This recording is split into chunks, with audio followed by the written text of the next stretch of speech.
Seja qual for o horário que você está assistindo ou esteja assistindo esta aula, bom dia, boa tarde, boa noite e por que não dizer boa madrugada. Na aula passada, eu mencionei um mito. Eu gostaria de mito de Procusto.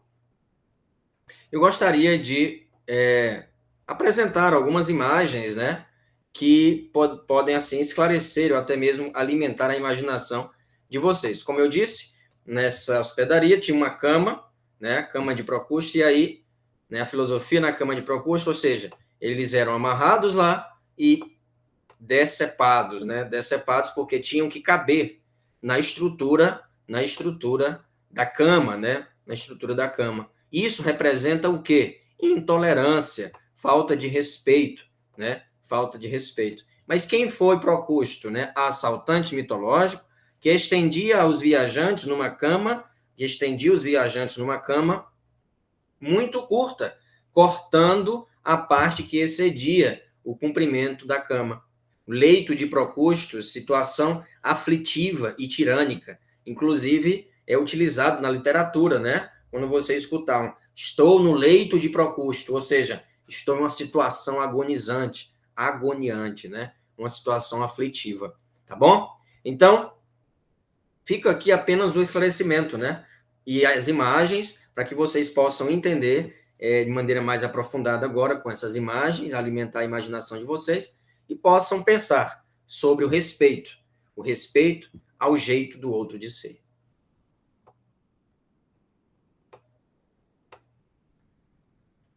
Agora eu vou apresentar aqui os slides. Na aula passada também nós falamos sobre o período pré-socrático, que antecede este lindão aqui, né? Este lindão aqui que é Sócrates, né? Sócrates vai conversar conosco sobre a maêutica. O que é a maêutica? A maêutica socrática é um método que tem 3 etapas. A maêutica, o significado dessa palavra é a arte de parir ideias. Isso mesmo, parir, parto, colocar alguém no mundo. Ideias, por exemplo, colocar algo no mundo. Eu vou pensar, quando eu penso, raciocínio, quando eu raciocínio, eu estou aqui transmitindo para vocês ideias, reflexões, pensamentos. Eu estou parindo as minhas ideias, né? As minhas ideias. Então, a maêutica, o primeiro passo é a ironia, segundo passo, a persuasão, questionamento, e o terceiro passo é o parto da ideia.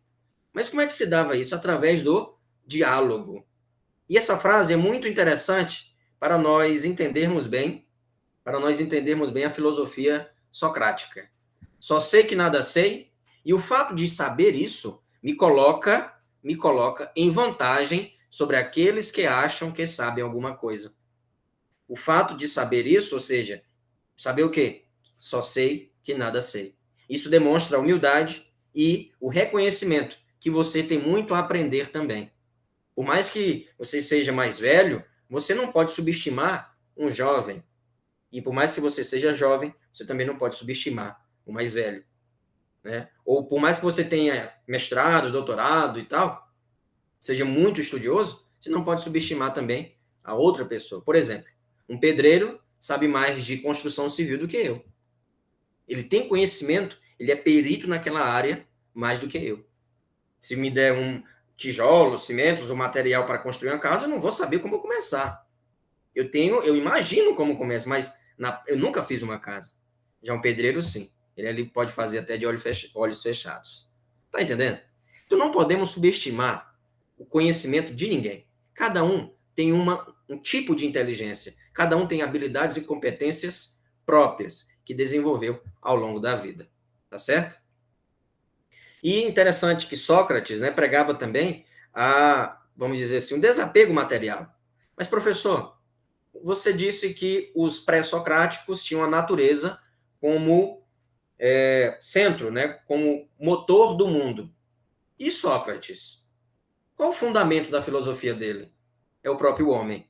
Sócrates centra as reflexões no próprio homem, no próprio agir humano.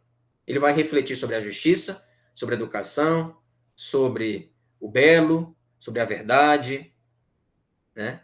E é interessante observarmos nesse processo maêutico, nesse processo de parir ideias, que chegavam para Sócrates, por exemplo, e diziam: Sócrates, eu acho aquela pessoa muito, mas muito injusta. Eu acho muito injustiça o que ela cometeu, muito injusta essa atitude dela. E Sócrates revidava a pergunta e dizia: tá, tudo bem. A ironia, né? Ah, injustiça. Mas o que é a justiça? A pessoa perdeu o chão. Mas o que é a justiça? Se você está chamando determinada pessoa de injusta, é porque você sabe o que é a justiça. Olha aí a contradição. Ia de cheio no estômago da pessoa, né?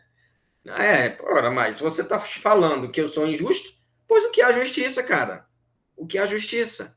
Você só pode falar se alguém é injusto se você conhece a justiça. Como é que você não conhece alguma coisa, o oposto dela, e vai falar sobre a injustiça? Entende? Então, o que nós fizemos com relação ao mito, por exemplo, contém uma história, e por trás da história, nas entrelinhas da história, tinha uma lição, tinha ensinamentos. Isso também pode ser considerado assim, a maêutica, ou seja, a arte de parir ideias. E o conhecimento está onde? No nosso íntimo. A reflexão, refletir é o quê? Flexionar. Flexionar o abdômen. Estou flexionando.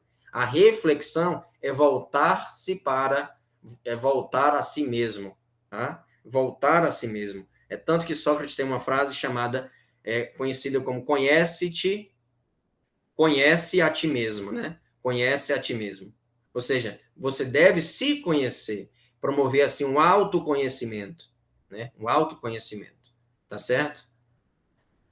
Então, em seguida, nós vamos estudar um discípulo de Platão. Ou, discípulo de Platão é Aristóteles, que vem depois, tá? Na próxima aula.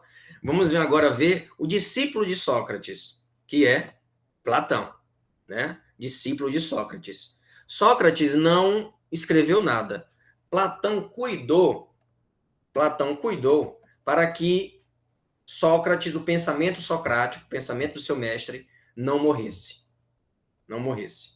Ele cuidou para isso. Ou seja, ele não simplesmente foi um reprodutor de Sócrates, ou seja, um copista, alguém que copiou o pensamento dele. Não. Ele também, além disso, ele criou sua própria teoria. É interessante os escritos de Platão, que ele começou, de certo modo, as novelas, não vamos colocar assim, porque são diálogos, né? São diálogos que já foram, inclusive, interpretados no teatro. Tá?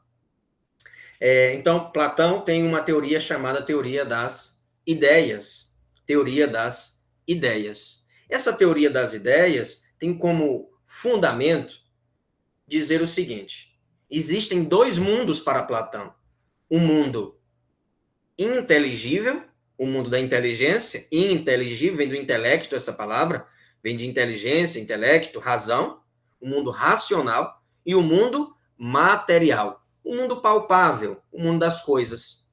O mundo da razão, o mundo do intelecto, existem ideias supremas, ideias que são imbatíveis, tá certo? Que não podem ser, vamos dizer assim, eliminadas, que são ideias primeiras, né? As ideias primeiras. As ideias fundamentais para as outras coisas.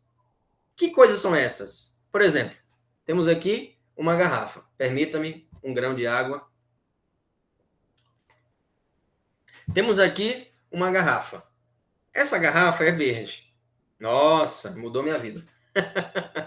Então, a garrafa é comprida, um pouco oval, né, e tal. Mas se fosse pequena, fosse oval, fosse branca, laranja, amarela, não importaria, iria ser garrafa do mesmo jeito.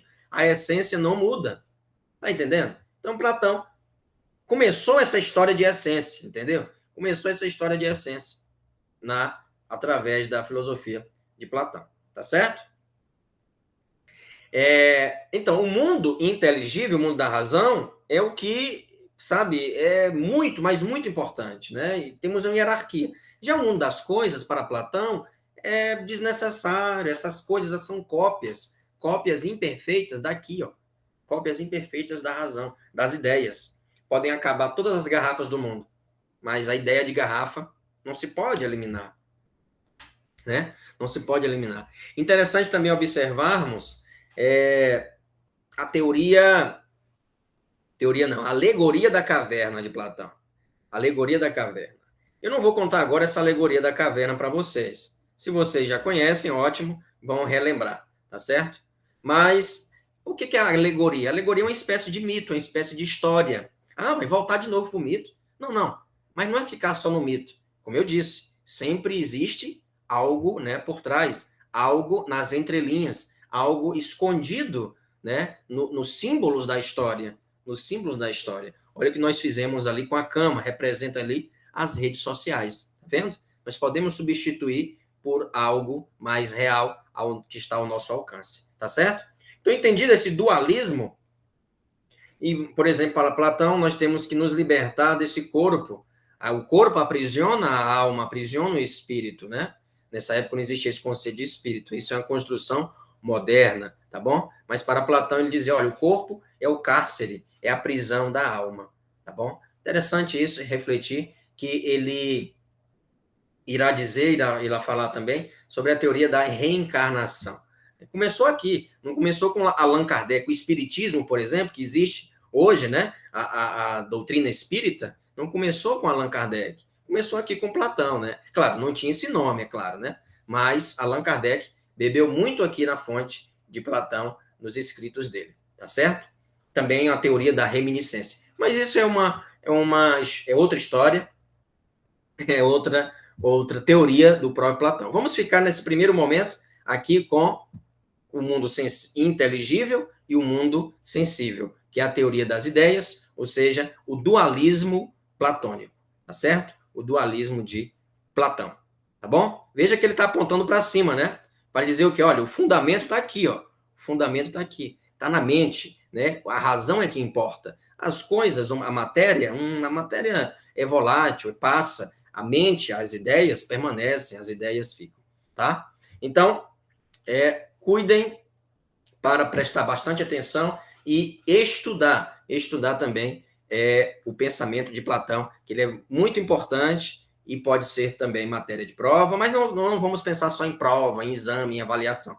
Vamos pensar o que Platão pode contribuir para a nossa realidade, para o nosso dia a dia. E isso aí é vocês que vão fazer, tá bom? Então, um forte abraço e até a próxima!